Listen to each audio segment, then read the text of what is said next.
Hi! Today we're planting our winter snapdragons in one of our low tunnels. This bed has been a no-till bed.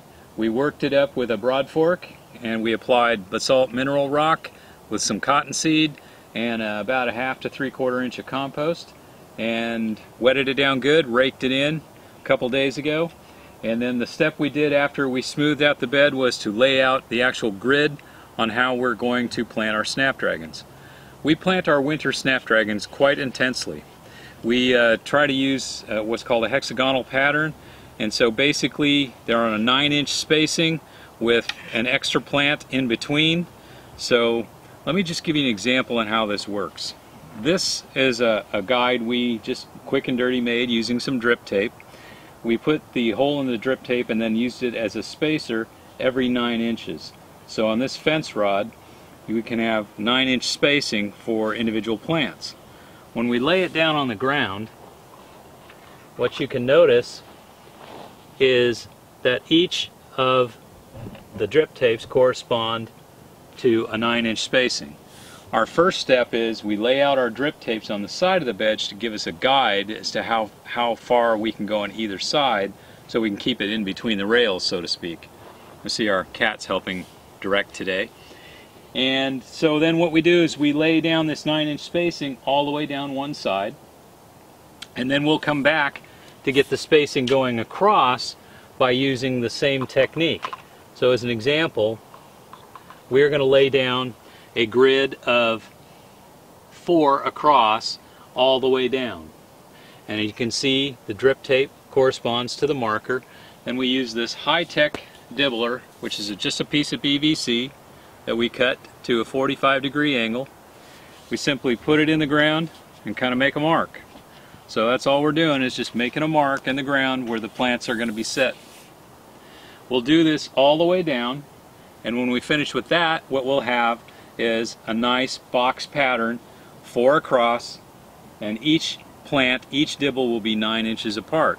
The last step we do is we go back through the dibbler, and in the middle of each square, each 9-inch square, we simply make a mark. Make it look just like a dice that has the 5 side on it. It's a triangular pattern, and you can see. And we do that for each individual open square across it. So it ends up making 3 marks, and we do that all the way down. So what happens is a 95-foot bed roughly can have over 810 plants. So our next step after we make these dibbles is to lay out the plants. Let's go do that. Hey, now that we've got our dibble marks laid out and we are now ready to put the actual plants, lay it out in the spacing, we pinch as we lay the plants out. This is a typical 2-inch block. This Snapdragon was started right around the 7th of September, and we might be about a week late on getting these guys in, but it's about right. It ends up being about 8 weeks. And so what we got here is, if you'll notice, there are nodes, individual nodes, that have new growth tips that are going to be side branches. What we try to do is pinch these guys to basically allowing 2 sets of 2, or maybe even a 3rd set. Each of these nodes will then form a blossom branch, so each plant can produce up to 4 stems of merchantable flowers. And that's all there is to it, and we lay it out in our grid. You see I have our little helper here, and we just pinch to 4 and we lay them out. It's not too long of a process.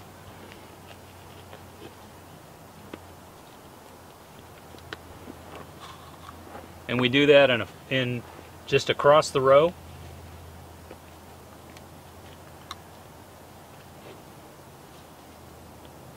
And, excuse me, Webb, you need to get back.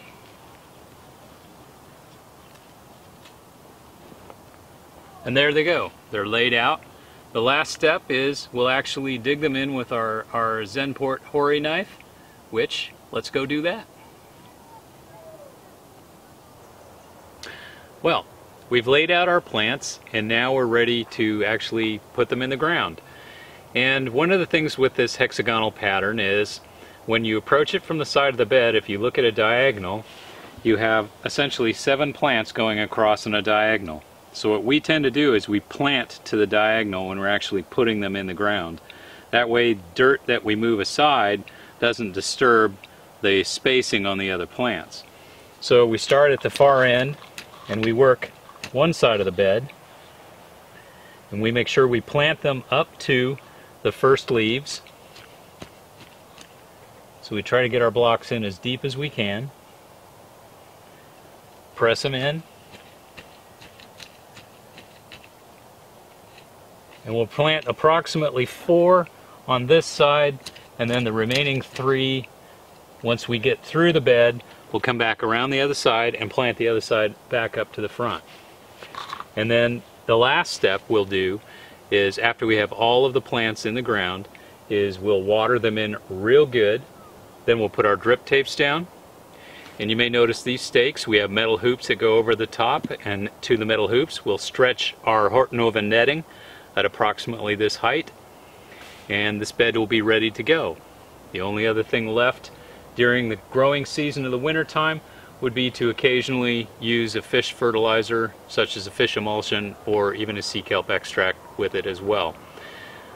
These plants have all been pinched that were to size. We'll have to come back through in some of the younger ones that were a little bit smaller and pinch them a little later, but the majority of the plants have been pinched, and there really shouldn't be too much more work to do. Well, thank you. I appreciate you guys watching today, and if you like this video, please, you up in the left hand corner you can see the little eye. You can click on that. If you'd like to support our efforts here, what we can do is you can donate to the cause, and it'll help us get better equipment and continue to make better content, as well as there are other links to other videos that maybe complement what we're doing here, such as the soil preparation, or even how we went about laying things out. So thanks for watching today, and bye.